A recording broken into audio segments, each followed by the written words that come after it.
지난 1년을 보니까 하나님의 은혜가 아닌 게 아무것도 없었고 하나님이 지켜주시고 만져주시고 채워주신 게 너무 감사해서 오늘 이 찬양 먼저 했습니다. 오늘은 내 색깔로 사는 법이란 제목 가지고 하나님의 말씀 증거하도록 하겠습니다. 다음 주면은 가정주일이잖아요. 원래 우리 교회는 지난주에 가정주일을 지켰는데 여러분 작가 조정래 태백산맥을 쓴 조정래 작가 읽는다 하는데 끝까지 못 읽는 책 중에 하나죠. 좀 길고 또 이렇게 너무 길다 보니까 그런데 그 작가의 아내가 김초혜라는 시인입니다. 시인. 저희 잘 모르는데 아시는 분들은 알고 김초혜라는 시인인데 그분이 한번 읽어드릴 테니까 잘 들어보세요. 사랑굿이라는 시입니다. 너와 내가 합쳐져 하나의 별이 되자. 아무도 못 보게 억만 광년의 빛으로 반짝거림이 되자. 입이 메어지도록 고통이 들어차도 변덕부림 없이 나뉘인 육신을 서로 잡아주자. 제일로 가까운 첫 번째의 별에 집을 짓고 또 여기에선 휘어지게 하자. 아무것도 못 아는 무제주를 사랑하며 차 있으나 넘쳐 흐르지 않는 순한 불이 되자. 이 시입니다. 자기 남편과 내가 우리 합쳐져서 별같이 빛나자. 하나의 별이 되자. 반짝거림이 되자. 입에 메어지도록 아픔이 와도 부부가 고통이 들이차도 우리는 변덕부림 없이 나뉘인 육신으로 잡아주자고 합니다. 제일로 가까운 첫 번째 별에 집을 짓고 맹목을 심어. 이 맹목, 어떠한 목적이 있는 게 아니라 내가 널 사랑한 건 어떤 목적이 있는 게 아니라 태양이 아무리 강한 빛도 우리의 사랑 앞에서 그 가시광선도 휘어지게 하자는 겁니다. 정말 멋진 시인 것 같습니다. 오늘 주보에도 썼지만 이 김초혜 시인이 제가 처음 만난 게 20살 때 동묘 옆에 있는 동대문 도서관에서 만났습니다. 거기가 국수가 쌌어요. 국수가 500원이었습니다. 근데 국수에 보면은 그 육수에다 국수 하나 넣고 미나리 몇 개 넣고 끝이었거든요. 그래서 재수생 시절에 거기 신설동에 있을 때 거기 갔는데 작가와의 만남 코너가 있는 거예요. 그래서 만나서 강의를 듣다가 저는 김초혜 시인이 누군지 모르는데 어느 여성분이 이 얘기를 하는 남편 조정래 씨하고는 어떻게 그렇게 금실이 좋게 사세요? 이렇게 물어봤다는 거예요. 그랬더니 김초혜 시인이 우리 남편은 내가 하는 말이라고는 100%다 듣는다고. 그리고 나는 남편 작품에 있어서 가장 혹독하게 비판하고 유일하게 지금 우리나라에서 원고지의 원고를 쓰는 작가가 카레 노래를 쓴 김훈이라는 작가하고 조정래라는 작가랍니다. 그래서 그 태백산맥 문학관이라고 전남 보성에 있는데 조정래 작가가 쓴 태백산맥의 키가 사람 키보다 더 높아요. 원고지를 쌓아놓은 게. 거기에 보면 김초의 그 한강이라는 그 소설도 마찬가지고 거기다가 코멘트를 다 다는 거예요. 이건 이래서 문제고 저건 저래서 문제고 이건 잘못됐고 그렇게 얘기를 쓴다는 겁니다. 그 가장 혹독하게 자기는 남편의 글에 대해서 비판한답니다. 반대로 자기가 쓴 시나 글에 대해서는 남편 소설가보다 훨씬 높이 있는 게 시인이기 때문에 어디 시인이 소설가를 건드냐고 하면서 그렇게 한답니다. 하루는 이제 이사를 가는데 이사 갈 때 조정래 작가가 강아지 옆에 계속 붙어 있었답니다. 왜 붙어 있었을까요? 아내가 나를 버리고 강아지만 데리고 갈까봐 강아지 옆에 있으면 나를 데리고 갈 거라고 생각해서 그렇게 데려갔답니다. 그래서 이제 남편은 그만큼 자기의 말을 잘 듣는답니다. 그래서 조정래 작가한테 방송 인터뷰에 나와서 물어봤어요. 어떻게 그렇게 행복하게 살아요? 그랬더니 나는 당신의 노예입니다. 라고 고백했답니다. 그리고 그렇게 산답니다. 그 조정래 작가가 한강이라는 소설을 쓸 때 고백했어요. 발간하면서 내 소설의 반은 내 아내가 다 써줬다고. 사실은 창피하지만 대단하지 않습니까? 부부의 가정의 주일, 부부를 생각하면서 얼마나 좋은 관계인가. 여러분 잘 아시는 채소종도 그가 나와서 하는 말 중에 하이라는 무조건 옳다입니다. 신조가 하이라가 하는 건 무조건 옳다. 난 하이라의 말만 따른다. 그랬답니다. 가정의 평화가 이렇게 임하는 것 같습니다.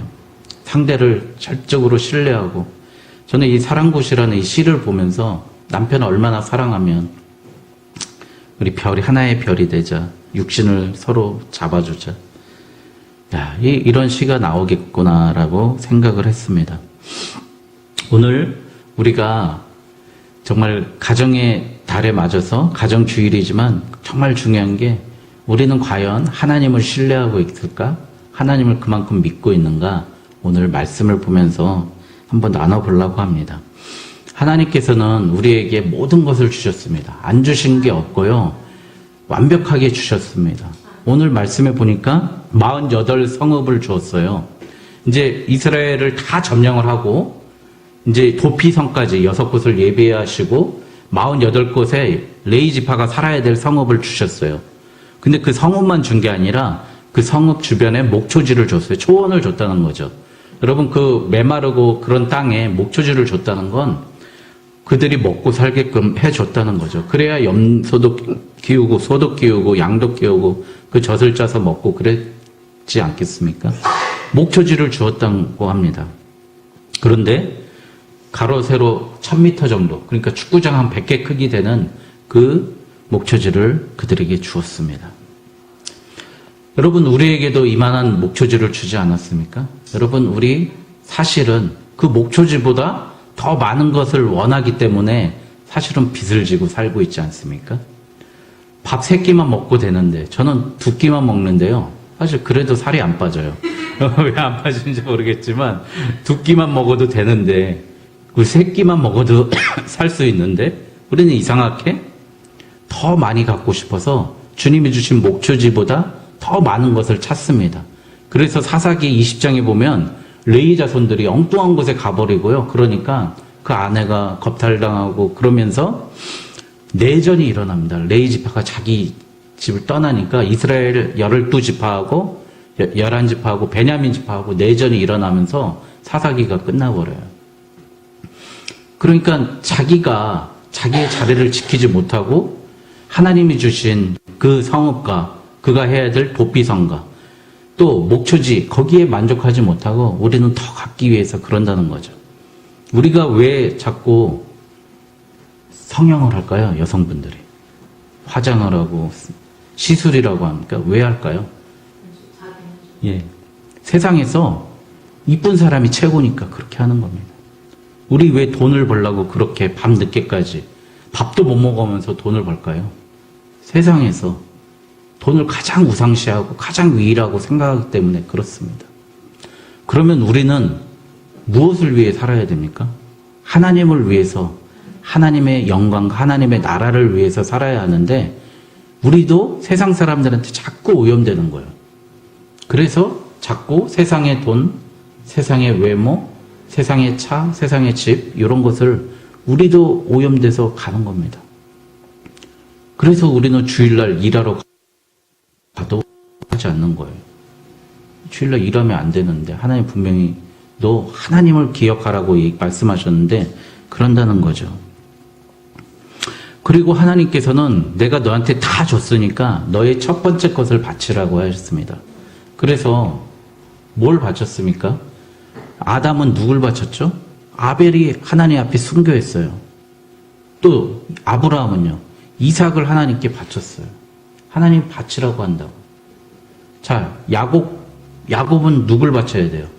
레아에서 난 첫 번째 아들 르우벤을 바쳐야 되는데 르우벤이 안 바쳐지고, 두 번째가 시므온인데 시므온도 안 바쳐져요. 세 번째 오늘 나온 레이가 하나님께 바쳐지면서 레이한테는 땅을 주지 않고 공간을 주지 않고 다 흩어버리십니다. 우리 수요일날 성경 공부하면서 배웠어요. 레이 지파를 다 흩어버리시고 그들을 뿔뿔이 흩어지게 만드십니다.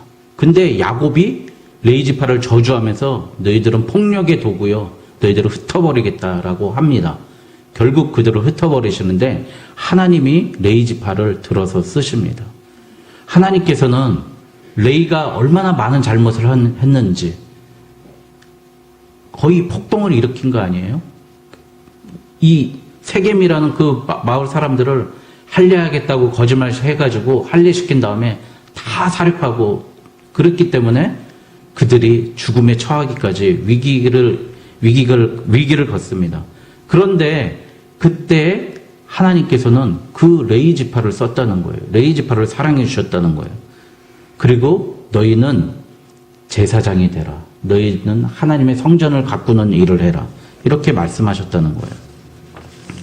여러분, 그래서 레위 지파들을 흩었기 때문에 우리도 마찬가지예요. 우리도 흩어져야 되는 그런 교회가 돼야 된다는 거죠. 베드로처럼 이곳이 좋사오니 이곳에서 장막 셋을 짓겠습니다. 이런 얘기를 하면 안 되는 거죠. 우리는 흩어져야 되는데 자꾸 교회로 모이라고 세상으로 가지 말라고 하는 데가 많이 있죠. 그래서 집단 생활 많이 하지 않습니까? 옛날에 남양주에 천부교 그 전도관도 있었고요.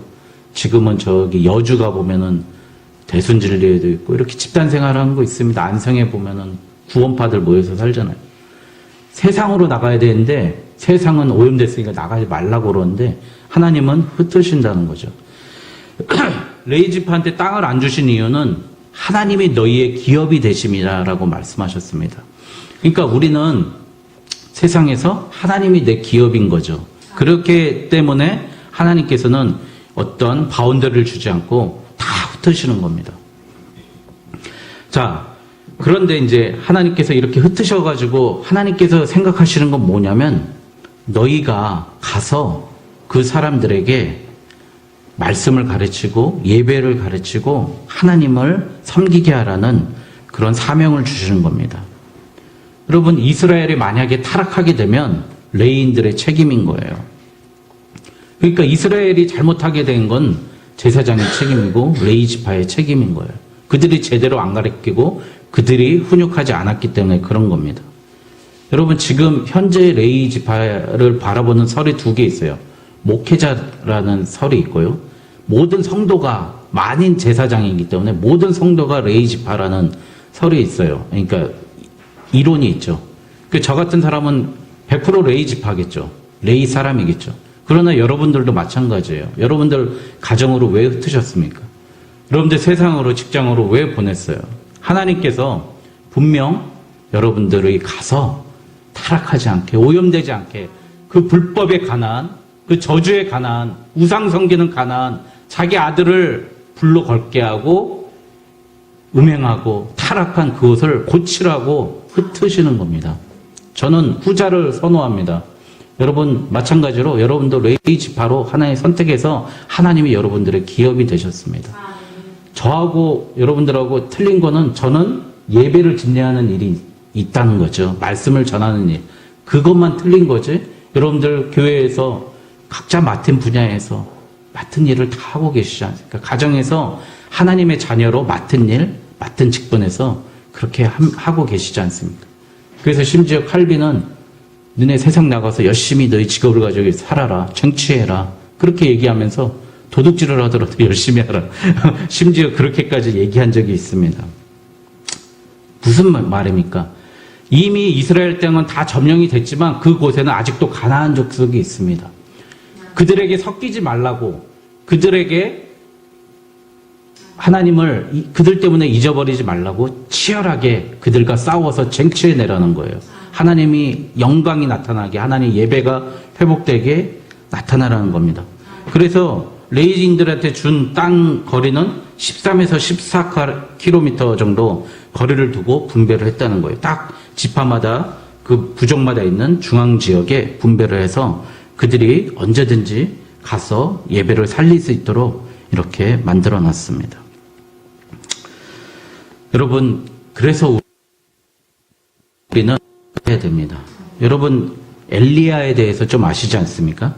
엘리야 생각하면 갈멜산 전투, 그래서 기도원도 갈멜산 기도원이 있는데 갈멜산에서 850명을 쳐 죽였어요, 엘리야가. 그리고 났는데 더 기뻐야 되는데 이세벨이 그때 그 이방 여왕이 와서 너 죽이겠다. 신하를 불러서 이렇게 했더니 아니 갑자기 그러니까 매너리즘에 빠진 거예요. 내가 이렇게 열심히 싸웠는데 또 날 죽이겠다고 하네. 지쳐가지고 로뎀나무 아래서 이제 쓰러져 자고 있습니다. 그때 천사가 와서 이렇게 만집니다. 만지며 그에게 이르되 일어나서 먹으라. 그리고 본즉 머리맡에 숯불에 구운 떡과 한 병의 물이 있더라. 이에 먹고 마시고 다시 누웠더니 일어나 먹고 마시고 그 음식물의 힘에 의지하여 40주야를 가서 하나님의 산 호렙에 이르니라. 여러분 열왕기상 19장에 나오는 말씀인데요. 여러분 하나님께 우리가 주신 분깃으로 우리가 맛있게 감사하게 먹어야 되는 거예요. 우리 육체가 바로 우리 정신을 담는 그릇입니다. 근데 우리는 자꾸 우리 육체는 망가뜨려 놓으면서 정신만 중요해, 믿음만 중요해라고 생각하는데 오늘 이 말씀, 예? 음식물의 힘에 의지하여 호렙산으로 가라는 거예요. 여러분 목초지가 마찬가지예요. 목초지에서 뭐가 나요? 음식물이 나잖아요. 하나님께서 레이지파에게 먹고 살 수 있는 거 주셨어요. 거기에 만족하면서 거기를 맛있게 먹고 가면서 우리도 엘리야처럼 호렙산에 가야 되는 겁니다. 근데 우리는 자꾸 가나안화 되는 거죠. 그게 문제라는 겁니다. 여러분, 그래서 우리가 이렇게 사역을 잊어버리게 되면 이런 문제가 생기는 거예요. 소명을 잊어버리는 거죠. 우리가 보내신 이유를 망각해버리고 세상에 더 큰 꿈을 품고 가고 있습니다. 아까 얘기했던 세상이 더 좋은 것, 세상이 더 바라보는 것, 그런 것들 보고 가는 겁니다. 하나님은 그러나 분명히 우리에게 약속을 맺으실 거예요. 하나님은 약속을 지키시는 분입니다. 우리는 약속을 지킬 능력이 없습니다. 그래서 예수님은 뭐라 그래요? 우리 보고 맹세하지 말라고 그러지 않습니까? 우리는 약속을 지킬 능력이 없는데 하나님은 약속을 지키시는 분이에요. 그러니까 우리가 하나님을 믿고 나가야 됩니다. 그래야 하나님 앞에 우리가 온전히 설 수 있습니다. 약속 지키시는 하나님. 오늘 말씀에 이스라엘 족속에게 말씀하신 선한 말씀이 하나도 남음이 없이 다 응하였더라. 약속을 지키신 하나님을 믿고 우리는 가야 됩니다. 여러분, 우리가 왜 세상에서 자꾸 색이 변할까요? 여러분, 이미테이션, 모조품은 색이 변한다고 합니다. 저희 가끔 쇼핑하러 동대문에 가면 모조품을 팔아요. 그래서 비싼 골프웨어 못 사니까 한 3, 4만 원짜리, 원래는 한 10만 원짜리 되는 거 거기서 한 3, 4만 원짜리를 사봐요. 입어보면 입을 때는 좋거든요. 근데 한번 빨면 색깔이 변하고요. 신축성도 없고 딱딱하고 그러더라고요. 여러분, 모조품은 색이 변합니다. 여러분, 동물 중에서도 어떤 보호색이 있는 동물들 있죠. 카멜레온 같이. 동물들 다 보호색이 있어요. 어제 우리 헤랑게트인가? 그 다큐멘터리를 보니까 KBS에서 얼룩말 같은 것들 보면은 보호색이 있어요. 보호색이 있다는 거 뭐죠? 변한다는 거죠. 근데 그런 동물들의 공통점은 약한 동물이에요. 강하면 자기 색 가지고 삽니다. 우리가 약하니까 자꾸 세상에서 이 모양으로 이 색깔로 갔다가 저 색깔로 갔다가 이 모양으로 갔다 저 모양으로 갔다 하는 겁니다. 우리가 왜 하나님 앞에 내 색깔로, 내 믿음의 색깔을 보여주지 못하고 세상에서 가지 못할까? 바로 그 문제입니다. 내 분명한 색깔을 여러분 지키십시오. 여러분, 레이지파처럼 괜히 거기 떠났다가 온 나라를 전쟁으로 몰고 가는 사사기에 그런 문제까지 있었습니다. 레이지파가 못하니까 이스라엘이 사사기가 가면, 이 다음 장이 사사기인데요. 사사기 가면 난장판이 됩니다. 자기가 편한 대로, 자기 옳은 대로 하다가 나라가 자꾸 분열되고 싸움에서 지고 거짓 선지자들이 나오고 그럽니다. 여러분, 내 탓입니다. 내 책임입니다. 내가 우리 가정, 우리 직장 살리지 못해서 이렇습니다. 라고 하는 그 마음이 있어야 됩니다. 우리 요나 1장 한번 찾아보겠습니다. 요나서 1장 한번 보겠습니다. 여러분, 너무 잘 아는 말씀인데요. 요나서 1장 1287페이지입니다. 11절로 12절입니다. 요나서 1장.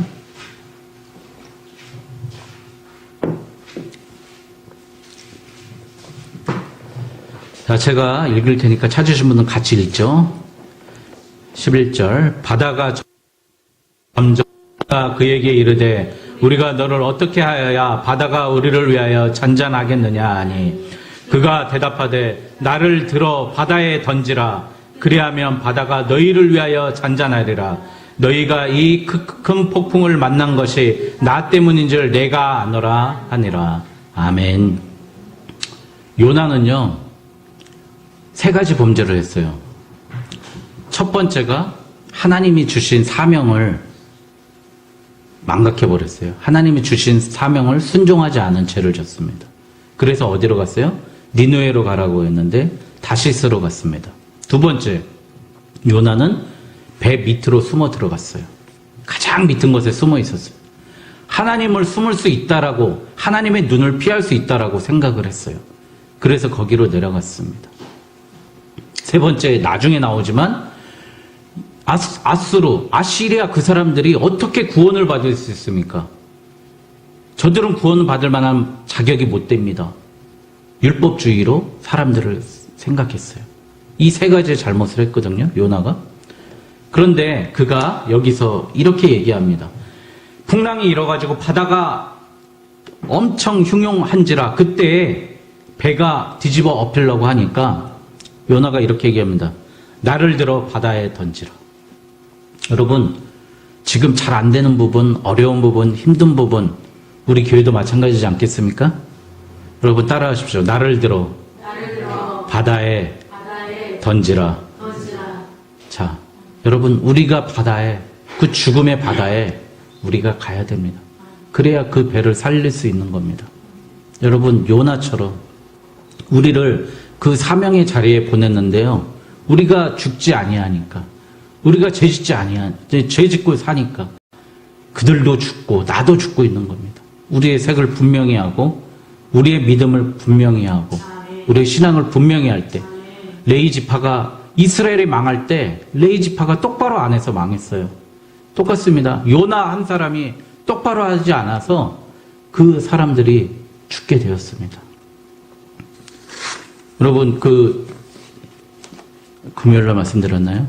어느 50대 권사님이 암 선고를 받았대요. 그래가지고 이제 시한부 인생이었는데 하나님께서 응답해 주셨어요. 너무 열심히 기도해서 권사님 40년 동안 생명을 연장해 주겠다고 히스기야의 응답처럼 그렇게 받은 거예요. 너무 기뻐가지고 이제 40년 동안 살 걸 생각하니까 너무 기쁜 거예요, 여자 권사님께서. 그래가지고 이제 성형 수술을 했답니다. 이제 예쁘게 하고 살아야지. 그래가지고 눈도 더 찢고, 예? 코도 높이고 이렇게 거의 재건축을 했답니다. 재개발, 재건축을 했답니다. 그래가지고 딱 하고 이제 나와가지고 병원 앞에 이렇게 딱 길을 건너다가 차에 치여 돌아가신 거예요. 그래가지고 이제 권사님이 천국에 가셔가지고 항의했대. 하나님, 이게 뭐예요? 저를 왜 40년 동안 더 살게 하신다면서 왜 이렇게 했습니까? 그랬더니 하나님께서 그러셨대요. 내가 넌지 모르고 착각했다고, 다른 사람으로. 예? 여러분, 하나님도 우리가 세상과 똑같이 살면 우리 못 알아봅니다. 외면합니다. 예수님이 분명히 그랬지 않습니까? 사람들 앞에서 나를 시인할 때 내가 너를 찾고, 사람들 앞에서 나를 부인하면 나도 너를 부인하리라. 우리 세상에서 내 색깔로, 하나님 주신 내 이 옷으로, 내 성격으로, 내 성품으로, 그리고 죽을 각오로 가야 됩니다. 전부터 우리 1년 지났습니다. 하나님 앞에 더 죽는 제가 돼야 되고 우리 성도님들 돼야 됩니다. 그래서 살려냅시다. 다 죽어가는 모든 곳에 하나님의 능력으로, 하나님의 은혜로 살려내는 저와 여러분 되시기를 주님의 이름으로 축원드립니다.